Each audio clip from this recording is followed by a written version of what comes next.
Buds. I'm Brad, and this is the Noble Precious Metals Report. Hope everyone is adjusting well after the long weekend as we begin our foray into the heat of summer and whatever July and August is set to bring to us.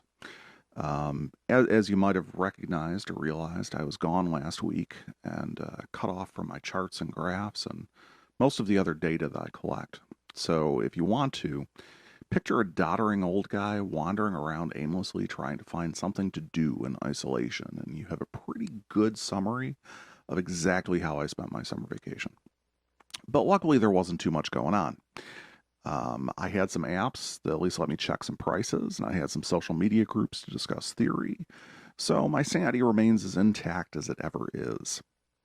But anyway, jumping in, from last week, we had a pretty flat week. Not a lot really went on that much, which was actually kind of good. The price hovered and bounced in very minor ways until some trader somewhere on Friday must have gotten a good bit excited about the prospect of Mai Tais in the Hamptons and did some buying. And that, of course, pushed the price up about 60 cents. And is where we've kind of been ever since, with the exception of probably the last few minutes. So, give or take normal bouncing, everything else, that's kind of where we are going into this week. So now that you're all caught up with the 2-second summary or the 2-minute summary, let's turn to what we face today and what we can expect moving forward. So up on the board, I have the FinViz chart, and you can see it's a pretty red day. All of the equities, with the exception of the NASDAQ, are all showing in the negative. Energy is showing in the negative, minus ethanol, which is riding zero. Our softs are pretty red, except for lumber. Go figure. So if you're going to be putting a deck on your house, such as I am, good luck with that. Our grains, they're pretty much all red. And metals are kind of a mixed bag. So we've got, platinum, palladium are showing some green, but copper is down, silver is down now. When I actually first started checking over my charts and everything else today, it was actually in the green. That slowly transitioned to, sickly mucus, and then to the black. And now we're riding into that red level. So it is what it is. But let's start looking at what we've got going on. Let's go through. We will see this week's reports. We have kind of a light week. Last week we had a really light week with almost nothing going on. This week we have, today is the final for the Purchasing Managers Index. Which came out, the previous was 64.8. The median was 65.2. That's where they were expecting it to be. And we actually wound up at 64.6. Now, the way that index works, anything above 50 is positive movement. Anything below 50 is negative movement. So we do have positive movement, just not that great a positive movement. We have about, 14.6 to the positive versus anything else. So again, moving forward, purchasing isn't, it's going on, it's increasing, but it's not going out gangbusters. We also have the ISM Services Index. The previous was 64%. They were expecting 63.3, and our actual is 60.1. So there was a bit of a decline there. As we move into the week, we're going to have the corresponding. Last week we had the job numbers that came out with new jobs added, things of that nature. I won't relitigate that. That was a whole brouhaha that popped up. But we have the second portion of that this week coming up tomorrow with how many job openings actually exist. Those are the May numbers.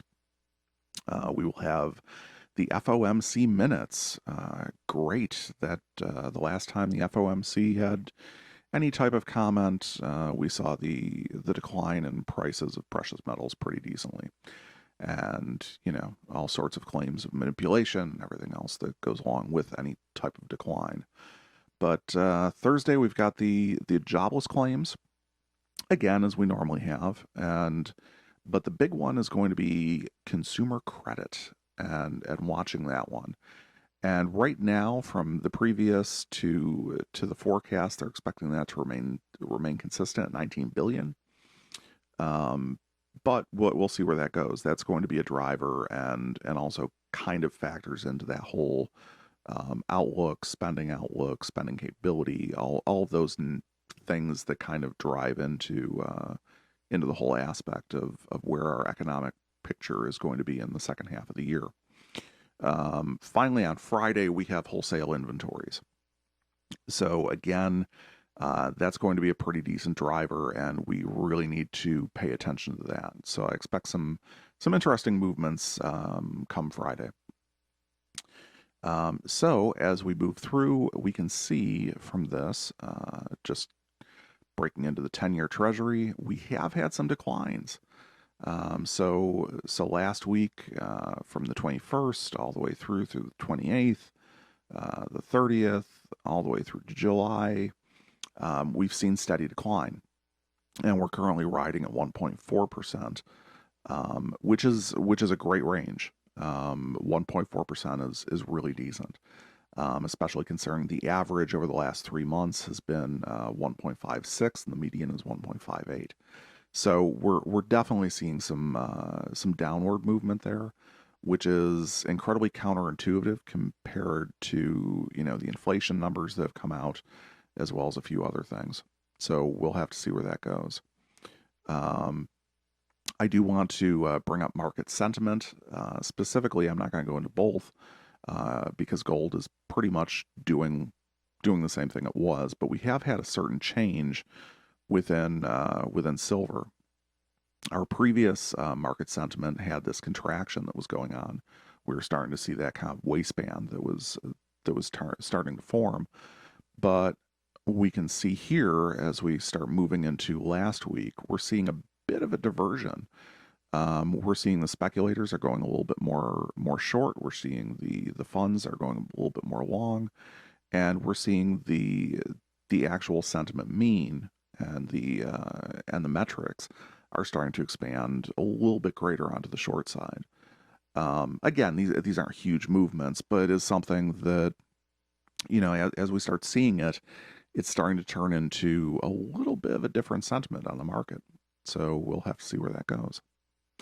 But let's get to the actual market numbers themselves, and we can view the ugliness of the day and see where that is. And it really doesn't take a rocket scientist to look at this and say, "Wow, that's getting pretty ugly."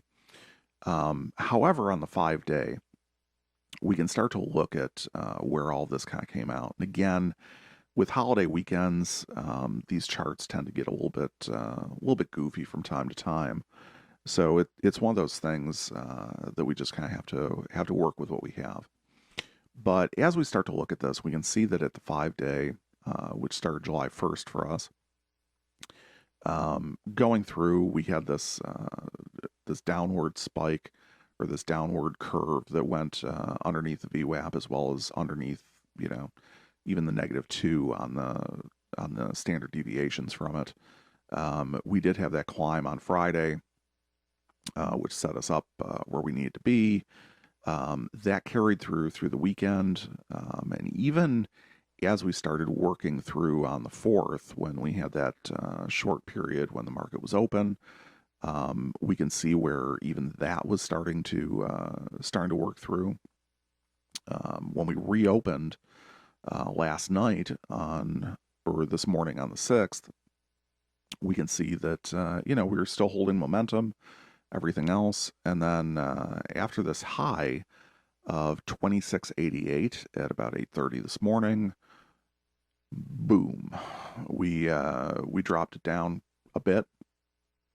So now we're at the absolute current, we're holding at 2646. My chart is 2651, and as you know, that's a snapshot.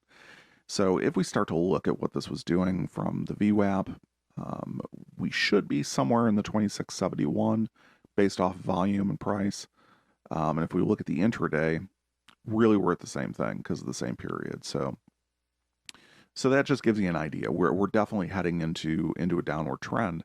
However, on the 5-day, we're still, I mean, if you look at, even though we've had declines, we're still above the actual 5-day VWAP, and we're actually still hovering above the -1 or the +1 rather. So in both of those cases, that's actually pretty decent. We're still in a normal range. We've just had some setbacks from the gains that we saw earlier. So moving to gold, we can see gold hasn't been suffering the same way. In fact, gold was the notable holdout that it was sitting there in the green. So if we look at the same things, we can see this nice opening from the end of day on the 4th all the way up to the 6th when we opened up. We had quite an opening day. By almost $15, 17.85 to 17.99, so $14. So definitely we're seeing some movement on gold. If we look at previous day, and then the intraday is going to be the same. We look at both of those, and we can see that we're definitely still riding on upward trend here. So we'll have to watch how that all kind of takes off. Looking at 5-day performance comparison, this is kind of interesting. Silver is, still up. Here's that 0% baseline. We're still up, 0.91% on the 5 days. Gold is up 1.94, and of course copper is doing copper things. But I wanted to throw this out there because they are very similar movements this week. Which I thought was just interesting compared to the last time I showed this when copper was way off in left field. And now it seems to be moving very similar in terms of price performance, although it is down to 0.68% gains on the 5-day. So then we see the gold-silver ratio, 68.19 on market to market, and 59.85 on retail to retail. I was actually kind of excited. I got home last night and checked in real quick and started seeing things. And I was like, wow, the gold-silver ratio is like 67 or something like that, which was actually pretty cool. And then all of a sudden, we had this reversal shift and everything else. And, so my actual excitement was pretty short-lived, but, it's the little things in life. So I did want to show volume a bit. For both of these, I'm going to pull copper off of this because I just want to show silver and gold. This was something that was interesting as I was kind of going through looking at what I had going on.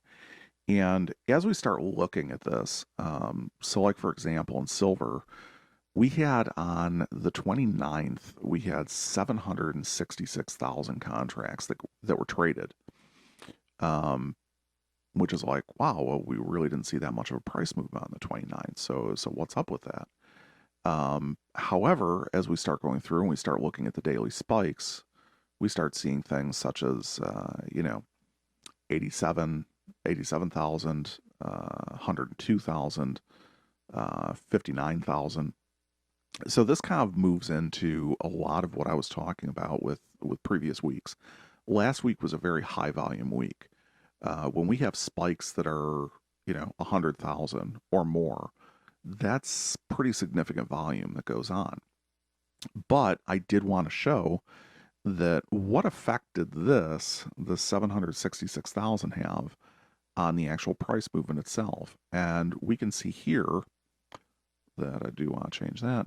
We can see here, this is the 766,000 spike, and it had a change of 0.28% on the price. So it was a little bit positive, but it was not a significant move. And what that means is you had a lot of volume battle. You had a lot of buyers, you had a lot of sellers who were moving a lot of volume, who were trading contracts between each other. But when you start taking away, all the buyers from all the sellers and you cancel out everything and you see who remains, we had a number of buyers who pushed up the price just a hair higher. So it wasn't that big of a deal, even though, the volume was spiked. So you have to kind of do that. You have to do a factoring operation with this and really start to define it. But we can see that, so like this movement, this 322,000 contracts, move the price negative 64 or 0.64%, which that was, let's see, 102, 322. This was, there we are, that one. So that was the earlier one. So this and this similarly go together, and they move themselves. So we start seeing, other types of volume, things like that go into all of this. But here's one out here that moved the price 0.9%. So almost a whole percentage point. And this was 27,000. So we look at, these prices, these spikes are big, but they're not, that there's not a significant amount here. So even trying to find which one was the 27,000 that did this, and it was actually right here, which was just a minor blip that was incorporated right underneath gold. So we can see that it's not always these big volume spikes that move the price. Sometimes it's actually, other ones that do. But just something to point out, and again, always adding context, always trying to add context to this discussion and help you understand what goes on with these markets a little bit better. So let's talk about retail. Just to point it out real quick, my monster box things are a little bit sketchy right now. I had some query issues this morning, so I'm still trying to work that out. But I really don't tend to focus too much on those, but just seeing a couple of bars that are just like hanging out there, I figured I'd point that out. But anyway, as we start looking at our benchmark pieces, we can kind of see how prices are moving. Prices right now are down just a hair on, say, the Philharmonic, although they're up about 10 cents from last week on the generics. The Maple Leafs are up just about 19 cents. The Silver Eagle is also up. Was that by 30 cents? And then we've got the 10-ounce silver. That's up just a hair, about like 2 cents. So we are seeing that all of this is, that there's a little bit of weird movement. The Philharmonics are down, but everything else is up. So you can use that in your buying decisions. As we start looking at the average price, so we look at the 1-ounce generic.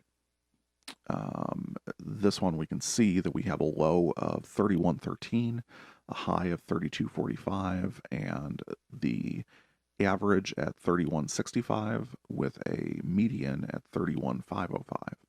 So everything is pretty spread out. It's good, although we can definitely see that there is, since first thing this morning, since 8 o'clock, we can see that the price is declining. So if you're going to buy around midday, keep watching the prices. That's probably going to be pretty good. As we start watching the market to retail, we can start to see, the prices are holding steady, although they are in decline at this point, and they are declining, outpacing the decline of spot. So as spot is down at negative 0.39, we've got generics that are down almost 0.5%, a little bit over, and Philharmonics as well are down about 0.5%. So keep that in mind. Silver Eagles are holding their price and definitely performing some resistance against spot movement because they are down only 0.38%. So it's all good. Going to gold. So with gold on the upward swing, it's interesting to watch this, and I'll be interested to watch gold probably over the next 24 hours or so as gold starts moving forward, seeing if it maintains that performance that it's had. how this will start to affect the actual retail prices, as well as moving forward into, what's the actual week look like, and what specific items are going to be affected by this. So we can kind of see everything's pretty level, and that's really what I would have expected for the benchmark pieces. There isn't a significant amount of movement. I won't get into the actual quantifying how many dollars they're off or anything like that right now. But we can see as we start looking at the average item price, especially for the 1 ounce generic, we can see that the current price, the average is $18.94 for a low of $18.77, high of $19.09, and a median of $18.94.3. So definitely, good spread all the way across, even pricing. You have a good chance of being able to find a decent deal on it. If we look at something like the Philharmonic, kind of the same thing. We're seeing contraction on the high end. So we have 1944 on the high end, 1904 on the low end. So we have $40 distribution roughly, with an average of 1925 and a median of 1925. So all of those are pretty good prices, which if we compare that to 8:30 this morning, we had a high price reported of 1965.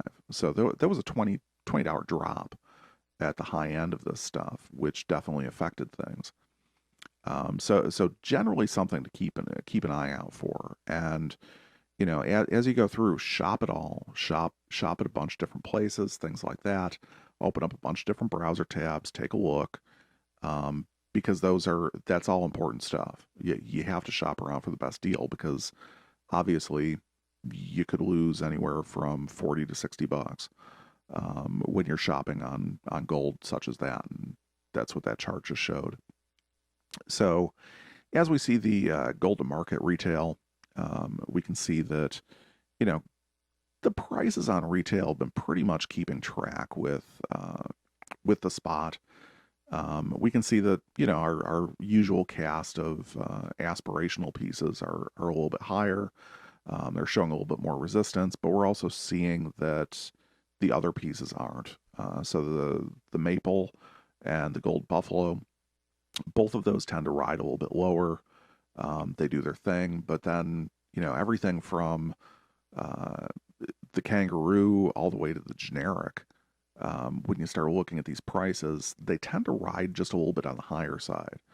And again, kind of that Chinese panda, that's really the big one. That's our winner for today at 0.5%, until we get to, from 8:30, we had a plus 0.7%, and it dropped all the way down to a negative 0.16%. So again, this just goes to show, if you're going to shop comparatively, take a look around. All of these prices move really, really quick. So even if you have someone that you really like your common distributor or something like that, or whatever, really do your comparison shopping, because that this could be the difference of a few dollars and more, especially if you're shopping in the 1 ounce gold range. If you're making a $1,900 purchase, for example, you really have to look around, because you could wind up saving a decent percentage off of the total. And all of that, as you start doing your dollar cost averaging on your investment, it all starts to make a lot of difference at the end. So your savvy shopper is going to be the one that wins. Or in the words of Cy Sims from the old Sims, the educated consumer is our best customer, or something like that, as my memory fails. But anyway, that is going to do it for today's report. It's good to be back, hopefully working out some of the bugs. I have some stuff that I'm working on for this week coming up, including I'm hoping to be able to drop a video on a complete analysis of the gold buffalo that I think should be pretty entertaining, at least for me, and informative too if you're buying or anything like that. I'm hoping to start a series around it. So tune in tomorrow. We're going to do all this again. Woohoo. And see what's going on in the world of precious metal. So before you go, remember, squish the like button and subscribe so you too can be informed when new content drops. So until next time, happy stacking.